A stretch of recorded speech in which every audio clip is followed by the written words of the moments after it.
You look bare scary, bro. What are you doing? So now. Don't do that, don't do that.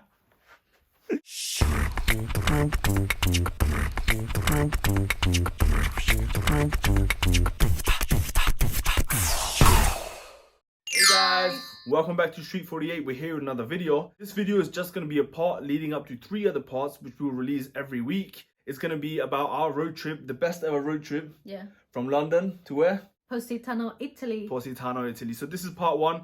This is basically us leaving London and getting into Italy. So part 2, it's gonna be about Sorrento.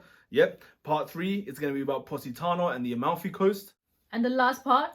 The last part, part 4, is going to be about Rome, Vatican City, and our journey back to London. So today, part 1 is going to be about us driving from London into Rome, Italy, passing through France, Germany, Austria, and then finally arriving into Italy. So stay tuned.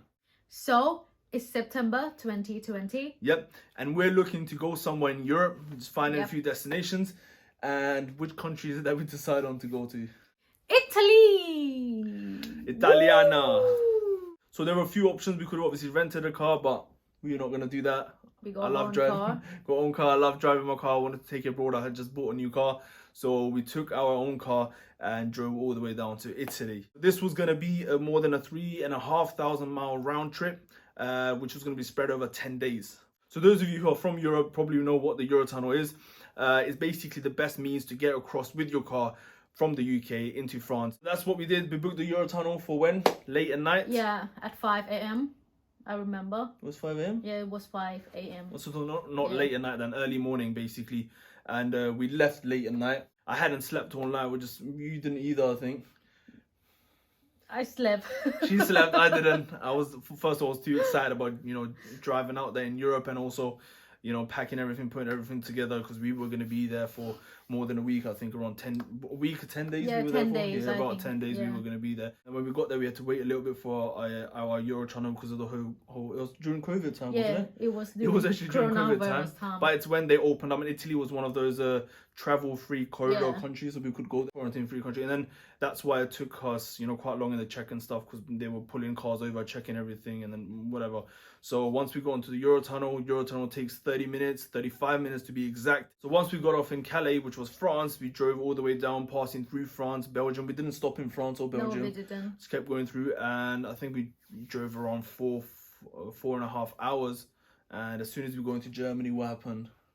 Well, you said that I need to stop. It just I'm so sleepy. I was so sleepy, Yeah. First of all, the timing, I hadn't slept the night before. Yeah. And the motorway driving just tires you out. We, passed the German border and just entered Germany. I was like, I can't drive anymore. So we pulled up. Yeah, one thing you need to pay every time.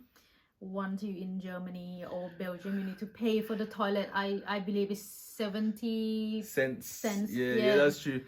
I'm used to that because obviously I'm from Germany. But the thing is, if you enter I think not France, or maybe France as well. Yeah, it's France. France as well. As soon as you enter Europe, Europe. France, Belgium, Germany, every time you want to go inside and use a toilet, you have to pay 70 cents. But they give you a voucher for it. Yeah, but that you can use for like something else. You can buy something else. Yeah. We slept. It was still dark. We woke up. It was light outside. So we walked into the service station, brushed our teeth, washed our faces, became fresh again. Woke ourselves up. Yeah. And then it was back to the motorway driving. Basically, I've got family who live in Germany. They live near Frankfurt, Hessen area, if you've heard. So we had another about 2 hours to get to that destination, and then we could finally sleep in a proper bed. So yeah, we completed that journey. I think it took us another an hour and a half, 2 hours to get there. And that was our first proper stop since having left London the day before. Not the day before, actually, the same night. But the same night. So that was our first proper stop. So Hessen, where my family is, it's about an hour away from Frankfurt. It takes about 5 to 6 hours from Calais to get there, around 400 miles. It was our first proper stop since having left London. I remember it was like the best feeling ever. Don't say it like that. My car's very comfortable. You can't lie. You said my car's comfortable. Yeah, it was. If we didn't go on this car, if we had gone on my other car, it wouldn't have been that comfortable, right? Because of the exhaust and like everything. Yeah. And then I remember your Audi. My Audi, yeah. It's convertible. Yeah. And all you can hear.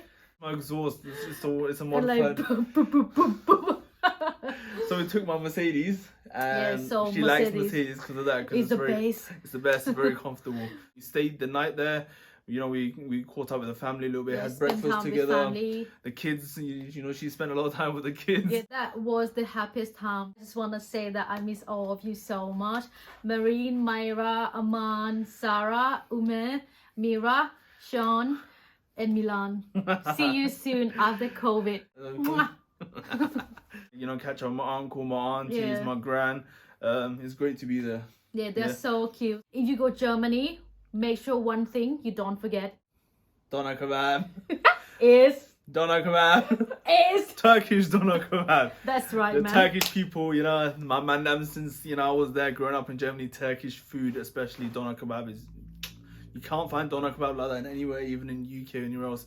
German doner kebab is a must-have. So if you're in Germany, shout out to Tadim. If you're down in Gießen, Wetzlar area, it's about an hour away from Frankfurt. Tadim, best doner kebabs out there, best I've tried. Hit them up. We spent the day and the night there. The next morning we had breakfast together. Everyone, it was just a nice catch up, and then we left to go to Munich, Essen to be specific, where we have another family member very close to him, one of my uncles. Yeah. He's also into cars and stuff, so it's a good thing. It took us about 5 to 6 hours. Yeah, to get to Munich. Yeah. It was around, I think, around 350 miles. Germany's quite big, so it takes you quite long to get one side to the other side. We got there, I think, late evening time. Very late. Yeah, very late evening time. And then we got there, they had, you know, food for us ready as well. Yeah. Thank you, like everyone. Everyone that involved with this, like they prepare food for us, like welcoming us, your family, like a bonding time, or like meeting family on the way as well. We had dinner together, we sat talking and stuff. We were also tired, but just wanted to spend the night, and you know, just you had one night there. We leave the next morning. One night, So myself and my uncle that night before we, you know, slept, we went to get our cars washed. Because we leave the next day in the morning, I don't know if I'm gonna get anywhere or I'm gonna get time to stop and have my car washed. So we did that, came back. Me and you fell asleep, and then me and him stayed up for quite long. Yeah, I fell asleep because I was so tired. Yeah, I stayed up quite late, you know. Yeah, I was late. I don't know how can you stay up all night and then we're talking about cars. Me and him were just sitting down all night, just showing. Yeah, and you knowing that in the morning you need to drive to Rome. Yeah, that was a mistake. Yeah. We woke up early in the morning, but we didn't leave until 10, 11, I think. Until, about 10, 11 in 10, the 11 in the morning. And then from there, we were heading straight into Rome, not staying anywhere else. We were not going to see Rome at this instance. We were just stopping there because it was on the way. Yeah. We were going to stop in Rome for the night and just carry on from there. But getting there was a heck of a journey, so to say. The best thing about the drive were the scenic views. Austria. Oh, Austria. When we drove past Austria. So driving on to Austria, on the way there, we stopped to get a vignette. It's a toll pass. You have to get it. You have to display on top of your car. Otherwise, you get a fine or whatever. It's not for you to drive on the roads. And as soon as we enter Austria, the weather was changing a little bit. But I think a couple of minutes in, the weather just changed completely. It started snowing, and we stopped to get some fuel and obviously use the toilets and stuff, and it started snowing a lot. But even that weather was quite beautiful, you know, like the mountains, and it was dreamy. It's quite nice. It was it's better than here in England. It's better than the rain you get here in England. But so yeah, there was that weather. It started snowing. We enjoyed that for a little bit, driving through that. Traffic built up because of that. But the roads are very scenic, you know, dreamy, scenic kind of views. The thing is, I think because the weather changed, so the clouds and everything had come down, and there were mountains, and it just looked very like, what do you call it, like a painting. Like, I'll put in some photos and stuff, obviously. Yeah. But it was just very beautiful, relaxing drive. Even I was sleepy. I didn't feel sleepy at that time. Just, you know, amazed looking at everything. From Munich to Rome, it was gonna be about 600 miles. Think about it. That meant like at least 10, 12 hours of continuous driving, and this is my driver. It depends a lot on how comfortable your car is, and we were lucky enough because the car was quite comfortable. Otherwise, it would have been not possible to do, you know, continuous. We don't mean like 12 hours driving, not stopping. Obviously, we had to stop for fuel. You know, the car's taking up fuel. We had to stop to eat. Toilets. It was COVID time, so obviously we were just getting takeaways, eating in the car whilst we're driving or sitting around the car park. But that was not maybe like after every like 2 hours for maybe like 10, 15 minutes. Yeah. But besides that, I was just driving down. The drive was great, you know, no doubt about that, but it took us around 10 to 12 hours. The thing is, during the night time, I remember the weather changed, and just started raining like crazy. The rain, you couldn't see the road. There was lorries, and the thing is, like, you reminded me as well. Italy had a lot of tunnels. Yeah, I have never seen that many tunnels in my life. And even myself, I know I've driven to Switzerland and stuff before. There's a lot of tunnels, but compared to that, it's just in Italy, like like tunnel after tunnel after tunnel. Yeah. Some of them are short, and some of them are quite long. So you're sitting there for a couple of kilometers, and then I remember because it was raining really bad, you went into the tunnel, and then everything became just normal. And as soon as he exited the tunnel, the whole weather just came at you, and you just had to control your driving and everything. We stopped on the way a few times to get you McDonald's cheesy fries, right? I like the cheesy fries. Yeah, and McDonald's menu in Italy is so different to the UK. Yeah, actually different in different countries. Yeah, but Italy was totally different. The kind of stuff menu you can find in Italy, you're not gonna find in the rest of Europe. After that, I was just continuously driving, just wanting to get to Rome, and then finally sleep in the hotel, B&B, resort kind of place that we had booked for the night. I was asleep until I woke up again, and oh wow, we're almost in Rome. We almost in Rome. The weather had changed and everything. I was like, oh, good job. Because I don't know if any of you have been down to Rome. I'm talking about not flying into Rome, but if you're driving. I was told this by a few of my uncles and relatives as well.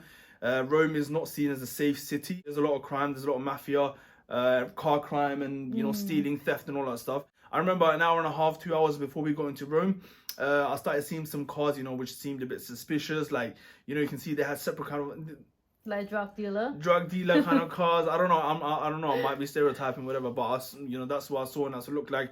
And they kept coming up very close to my car, trying to overtake me.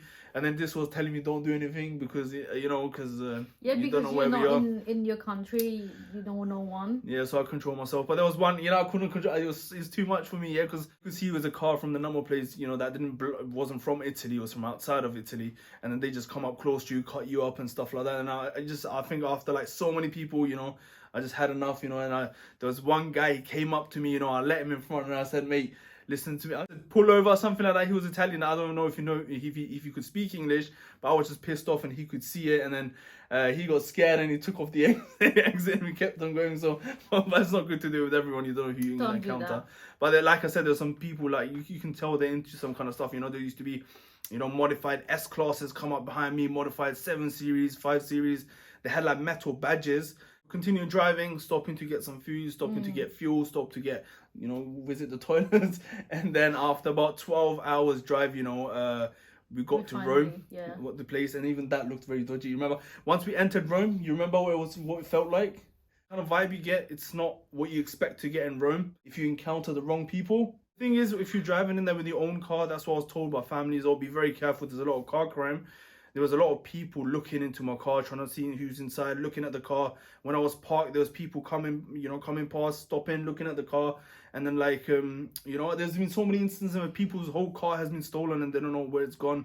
The tires taken off and whatever. So I was, obviously a bit skeptical. Yeah, but does your car look nice? Yeah. Jeez! Of course. When we were looking at the place to stay for the night, it wasn't going to be a fancy place. We just needed to rest for the night and then go on. But we looked for like a gated place. And then once we got inside there as well, I remember outside the reception gate, there was a few people hanging around smoking, doing something. And we were like, I was a bit suspicious. I said, mate, I don't want to leave my car here. I want to take it somewhere closer to where we stay. And I spoke to the guy. And then we managed to take the car up to... Then... no space to park. No, everyone was there because we got there pretty late. I think after midnight. So late after midnight. Yeah, but I parked in front of the cars. I said, I'm not leaving my car down there. He kept coming out at night to check the car in every 1-2 hours. It's so tired of me. He was so worried. No, because I was told so much stuff by everyone who's been there, and I checked online as though it's true. We're not making it up. There's a lot of car crime and stuff like that, so you have to be very careful. But thankfully, nothing happened. Next morning came. And then we headed over to Sorrento. Now that's gonna be part 2. Yes. So stay tuned. Don't forget to like and subscribe. Next week, Thursday, we're gonna continue our road trip. We are gonna be heading from Rome to Sorrento. And it's amazing. Trust me. As soon as we get in further into Sorrento, then into it's gonna be more fun. It's gonna be more fun, and just the vibe and everything is amazing. I'm pretty sure you guys are gonna love that. Thank you for watching. Stay tuned. Like and subscribe to our channel. We'll be here next week with another video carrying on our journey. But for now, we're logging out. Bye-bye. Bye.